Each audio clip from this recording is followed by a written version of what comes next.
Hi, welcome to part 4 of Living with Saci, and we're up to chapter 5, The Sister-in-Law, 13th of January 2016. Teresa! Banging on the security gate woke Teresa. She sat up, taking a moment to gather her wits. The banging continued. All right, I'm coming, Teresa shouted, taking care to shut Ramsay in the living room. Opening the door, Teresa could see a furious-looking Selma glaring through the bars of the security gate in the rain. What the fuck is all this about? Selma demanded, waving Felipe's phone at her. I can explain, Teresa pleaded as she opened the gate. Selma dragged Teresa into the house, slammed the door, pulled a gun out of her trousers, and waved it at Teresa. Give me one fucking good reason why I shouldn't fucking well shoot you in the fucking head right fucking now, Selma asked. Teresa racked her brain for a good fucking reason. I, shut the fuck up. Teresa shut the fuck up. Selma waved the phone at her. Looks like you're not blameless in this after all. I can explain, said Teresa, forgetting to shut the fuck up. I said shut the fuck up, Selma reminded her. Selma leant back on Teresa's makeshift sofa, dripping from the rain. On one lap, the hand holding the phone, and on the other, the hand holding the gun. Selma was a woman who enjoyed the power offered by her weapon. So what do you have to say for yourself? Selma asked, now in a more relaxed tone. Teresa was confused, not knowing whether to shut the fuck up or not shut the fuck up, and tell Selma what she had to say for herself. Well, Selma asked. Sorry, Selma, it's just that you told me to shut the... Don't get fucking cocky with me, Selma shouted, waving the gun at Teresa afresh. No, of course not. Teresa started to sit down next to Selma. It's just the gun makes me a little, you know... But Selma, there's nothing... Selma's face broke into a smile. No, I'm just fucking with you. You should have seen your face. Selma laughed so loud that she looked like she might lose control of her bladder at any moment. Oh, it was priceless. I thought you might need a little diversion. You've got to laugh, haven't you? Teresa was not laughing. No, don't take it so hard. Of course, I don't think you're involved. The smile disappeared from Selma's face as she leant so close that Teresa could smell her minty breath. Or do I? Selma glared at Teresa for a very long time. Teresa swallowed her excess saliva. Then, as suddenly as it vanished, Selma's smile returned. Ha! Had you again, didn't I? Come on, cheer up, said Selma, an inane grin plastered all over the face that Teresa wished she could punch. Teresa, I need to ask you something. You didn't tell me that you spent the night in the hospital or that you were involved in a robbery and murder at the dentist. That's what I came here for, to... Selma trailed off as she struggled to reinsert her gun into her trousers. I just need to get this in a deafening crack. Teresa watched in horror as Selma slipped off the sofa mattress onto the floor in an ever-expanding pool of blood. Shit! Exclaimed Teresa, concerned about the blood on the floor, but becoming aware of the fact that she needed to do something about Selma bleeding to death. Teresa had called the emergency services and tried to explain as best she could that they could come and get the bleeding police officer. She went over to Selma and, with some effort, managed to roll her onto her back and, locating the wound, tried to apply pressure as best she could until help arrived. During what seemed like another very long time, Teresa tried talking to Selma in the vain hope that she might come round. Chapter 6. The Ex-Husband, 20th of January 2014. So, what you are saying is that she has a problem with alcohol, the judge had said. Well, I didn't want to say so, but I guess yes, after the incident, that's what it comes down to. William had said with a smug smile, almost eclipsing the smugness of his smart suit. This is what it has come down to, Teresa remembered, picturing the man with whom, 5 years before, she thought she might spend the rest of her life. They'd exchanged rings, they'd exchanged bodily fluids. She had spent 2 days in hospital trying to squeeze his offspring out of a hole that was not large enough until the British doctors decided to cut her daughter out of him. Her daughter, whom she now loved more than anything in the world, and whom he had stolen from her. The English cunts had taken Annabel, her angel, her darling, her reason for being. Teresa contemplated the incident as she sat in seat 24C on flight TP0351 to Lisbon, where she would change for another trip to Porto, where she would change yet again for another flight to Sao Paulo. The incident hadn't been that bad. They'd made a big deal out of it, making it sound worse than it was. Yes, she enjoyed a drink or two. Yes, she should not have been in the car, but her daughter was hungry and there was no food in the house. She'd had a few drinks before she went to the airport. She needed them to get through the ordeal. She'd tried to judge it just right so that the flight attendants would not think she was drunk. Teresa didn't enjoy taking off and landing. They were right up there with cockroaches and flapping birds' wings on her list of things to avoid. This was the cheapest flight she could get out of this god-forsaken country with its pompous stuck-up queen and its arrogant stuck-up people in their fancy suits, big offices, who used big words to steal babies of mothers who were just going through hard times. Cunts. William had taught her that word. It was the only useful thing he'd done. Shit. Teresa wondered whether she had to wait until after the plane took off before she ordered a drink from the hostess. Teresa questioned whether she'd been a bit rash buying a ticket to Brazil. She wasn't sure where she would get the money to fly back to England to visit her daughter, where the money would come from to pay off the credit card she'd used to buy a ticket to Brazil. She imagined Skyping with Annabel, but she couldn't help feeling that she'd made a huge mistake and wondered as the aeroplane began reversing away from the gate whether it was too late to get off the flight. She had bought her ticket in a moment of anger with that bastard William for stealing her daughter. She'd used her mother's illness as an excuse, but now, as the effects of several large gin and tonics began to wear off and the fog began to settle, and she thought through the implications of being stuck thousands of miles away from her daughter, she started to panic. What could she do? Leap up and start shouting, "Stop the plane!" She lived in England long enough to have absorbed enough fear of embarrassment to prevent herself from causing a scene. But what else could she do? Once in Lisbon, she did not have sufficient funds to buy a ticket back to England. She wasn't even sure what her entry status would be if she attempted to return through immigration. What'd she done? She watched the terminal building shrinking outside the window. She was sweating. "Don't worry," said the woman sat next to her, and Teresa realized that she must be contorting her face with angst. Teresa felt like a terrible mother, abandoning her daughter, her asthmatic daughter, who had so often been ill and whom Teresa had slept beside in hospital during those long, breathless winter nights. Teresa felt helpless and stupid.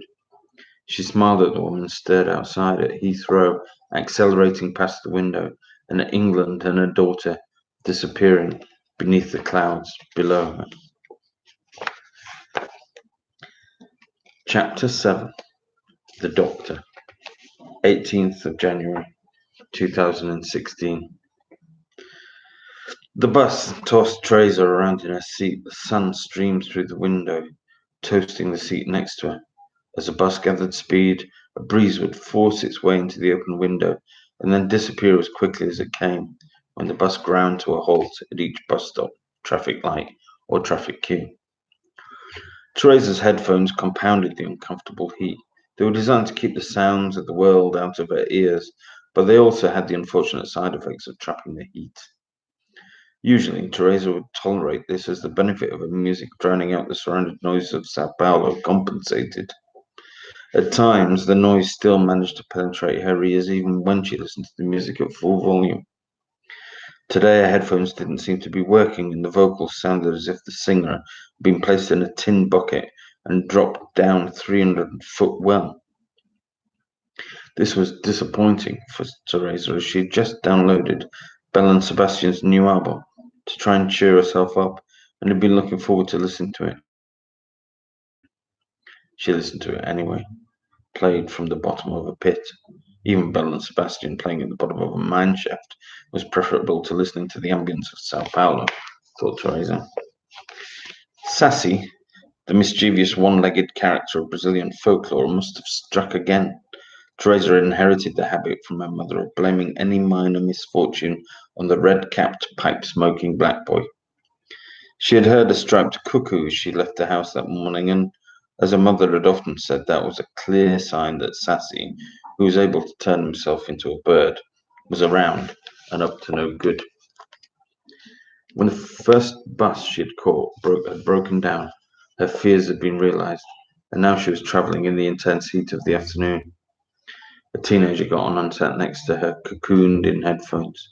Teresa toyed with the idea of asking the teenager to listen to her Belle and Sebastian album, or asking whether she could listen to the teenager's music to establish whether the fault was with Teresa's phone or her headphones. But the teenager didn't look approachable, so she didn't bother. An electronic sign outside read 34 degrees Celsius. In the street, office workers were heading to or from lunch and didn't appear anywhere near as distressed by the heat as Teresa. As the bus turned a corner, the sun, which Teresa had been careful to avoid when she chose her seat, swung around and shone on her. Teresa was fair for a Brazilian, and her skin, despite having been drenched in sun cream this morning, she would struggle to deal with this bombardment of UV for long. A woman ran for the bus. A bare-chested black man dragged a large sack of recycling. Men wore suits. These made Teresa want to sweat even more. She passed air-conditioned shops, offices and banks, envious of their cool interiors. The bus passed in front of a slum, a favela, where the front of every tiny self-built house had been converted into a shop or bar, and over a river, which smelt a little less awful because the rain the day before had washed away some of the filth. Teresa felt guilty when someone older than her got on, wondering whether she should relinquish her seat, but opted instead to avoid eye contact, pretending she hadn't noticed them. Car fumes blew in the open windows on the breeze, and Teresa coughed. It would be her daughter's birthday in a week, and Teresa knew that she would have to contact her ex-husband to organize a time to speak with her and explain why she wouldn't be coming to England after all. Felipe had proposed to her and agreed to take her to England on their honeymoon, but now the stupid bastard had gone and vanished. Teresa had failed to put any money aside. She worked as an assistant in school. Most of her salary went on rent and other bills, including the credit card debts she had racked up in the turbulent period following her petulant return to Brazil. The driver pressed the accelerator pedal to the floor as the bus struggled to ascend a steep hill. Belle and Sebastian were no match for the engine, which howled its way past the headphones and filled Teresa's ears. Teresa was middle-aged. There was no denying it. She was past 40, and its arrival was now a distant memory. She was also overweight.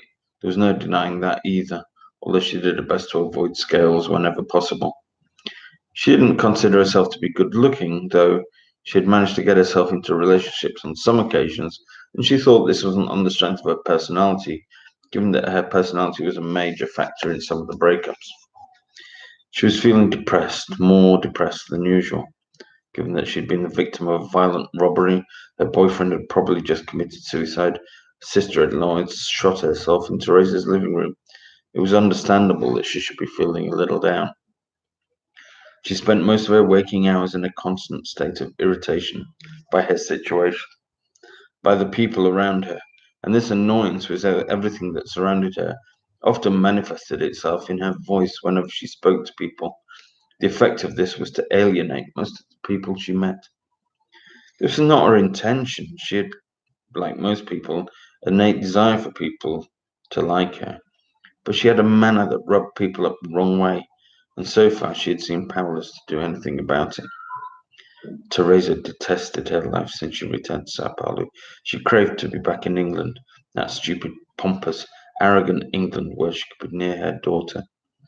Her deepest fear was that her present situation would form the rest of her life, and that she would never escape, and maybe never see her daughter again, or at least not for a very long time, by which time the maternal bond, which she was worried might be already slipping, could be lost forever.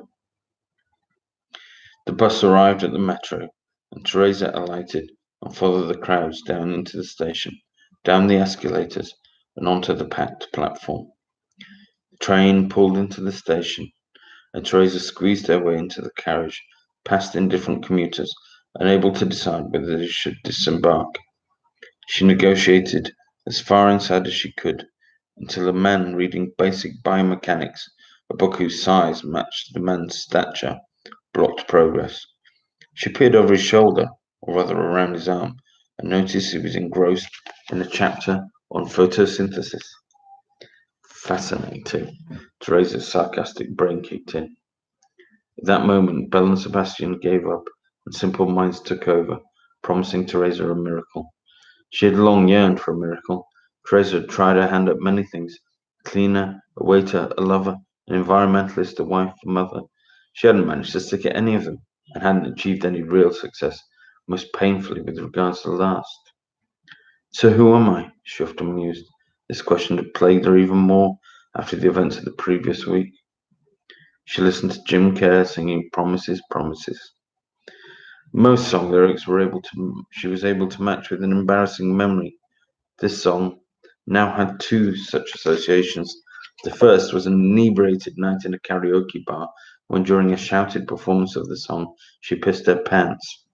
The second was more recent and more painful. Teresa realized that the train had already arrived at Conceição, and so it was time to change. She shuffled along the moving walkway, which wasn't moving. It never worked in the mornings, never. But now it decided not to work in the afternoons as well. The shuffled journey along the walkway reminded Teresa of the near fatal motorway journeys she sometimes made from the city to the coast and back, always waiting for an opportunity to move into a gap, in this case to walk past a man with a weird limp in both legs who was holding up the other commuters like an aged truck belching black smoke with a queue of cars trailing him up the hill. Teresa saw the big biomechanics man in a parallel queue, which seemed to be moving quicker than the human caterpillar of which she was part, the commuting equivalent of the post office queue.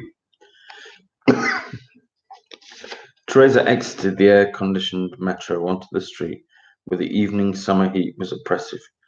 Even the slight breeze felt like someone was following her around, pointing a hairdryer at her. The next bus she jumped on had no air conditioning, so no respite from the heat. At least she was able to get a seat. Bat out of hell filled her ears, but the full volume and the enclosing headphones still failed to help her forget where she was. At least she had the courtesy to wear proper headphones that kept the sound in the vicinity of her ears, not the cheap type that just sat in a hole in the middle of the ear and allowed everyone within a 2 meter radius to share the tinny ghost of the bass line. Teresa thought back to some occasions when she was on a bus and she could hear the music of a person at least 4 meters away, as if they were holding a pair of speakers. Goodness knows what damage they were doing to her eardrums. It was not surprising she was in a bad mood, worse mood than usual. She fell over the hill, 43. She'd always felt old, even when she was young. She felt older than her peers. She was listening to the Beatles while her friends were listening to Gal Costa, Kim Carnes, Dalto, and Ritchie. She had hated those songs at the time: Menina Venena, Muito Estranho, Betty Davis' Eyes, Balanci. Now she was older. She would sing them along to them in the karaoke bar with the rest of them. She used to read old classics like Tolstoy or Dostoevsky because she thought they made her look intelligent, but now she couldn't for the life of her remember the plots to any of the stories. She drank the distilled sugarcane pinga long after her friends had switched to vodka, and she kept drinking long after they'd stopped altogether. She was on her way to the doctor to be told off for drinking too much and eating badly. She was going to be late, she thought, even by Brazilian standards. As it happened, she arrived out of breath into the delicious air-conditioned waiting room 10 minutes late. Traffic was terrible, she explained, but of course the receptionist was not the slightest bit interested. What's 10 minutes? Most of the patients paid little regard for the appointment system and turned up when they felt like, a good half hour after their scheduled appointment. The receptionist knew this well, and she allocated the appointment times to accommodate the fact. She took Teresa's medical card and asked her to take a seat. Teresa knew she was in for a long wait. Appointments were held in low regard and never happened at their appointed time. 20 minutes after Teresa's scheduled appointment time, just 10 minutes after Teresa's arrival, Amanda was called. Amanda had been the other person in the waiting room when Teresa had arrived, and she had speculated as to the reason for Amanda's visit. Amanda looked like a church type, hair tied back in a ponytail with unnatural tightness. Very plain clothes that nevertheless showed off the fact that Amanda had a body in better shape than Teresa's. Sexually transmitted diseases, Teresa concluded. She calculated that Amanda might have, say, 10-minute consultation. Teresa thought the doctor might see her by 5:20 p.m. 10-minute consultation for herself. She could be out of the surgery by 1:30 and back to the bus on the bus to Consolasau. There was a very good chance she could make it to the kebab shop before the 2-for-1 offered at 7 p.m. Teresa's mouth responded in a Pavlovian fashion. She reached for her phone to text Felipe before she remembered he was gone. Get your ass in gear would have been the kind of thing she would have suggested, and he would have replied, okay, love you, XXX. She told herself it had been the bang on the head that had caused his depression, and reassured herself that he had loved her in his way, but it was becoming difficult to convince herself.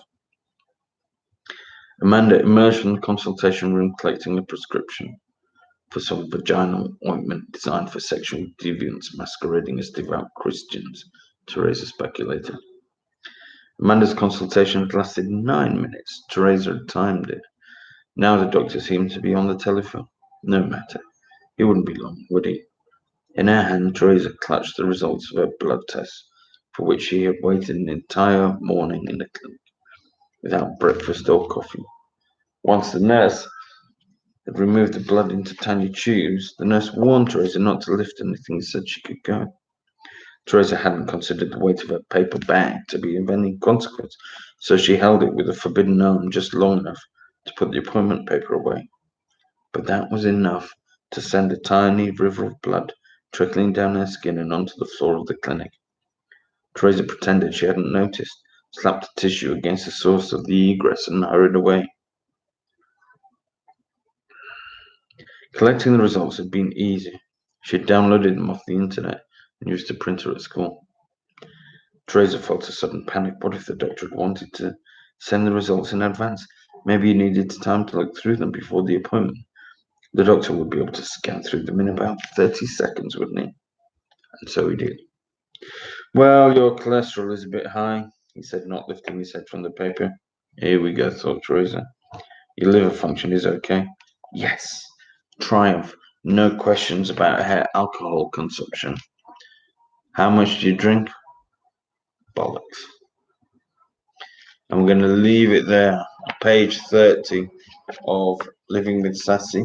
If you'd like to hear what happens to Teresa and her doctor and Felipe and all the rest of them, then tune in for the next. Do you tune into YouTube? I don't know. If you subscribe to the channel, then you'll receive a notification when part 5 is posted online. And also, if you'd like to hear part 4 of any of these books, then click the notification bell wherever it is, and you'll receive a notification for that too. Until next time, cheerio.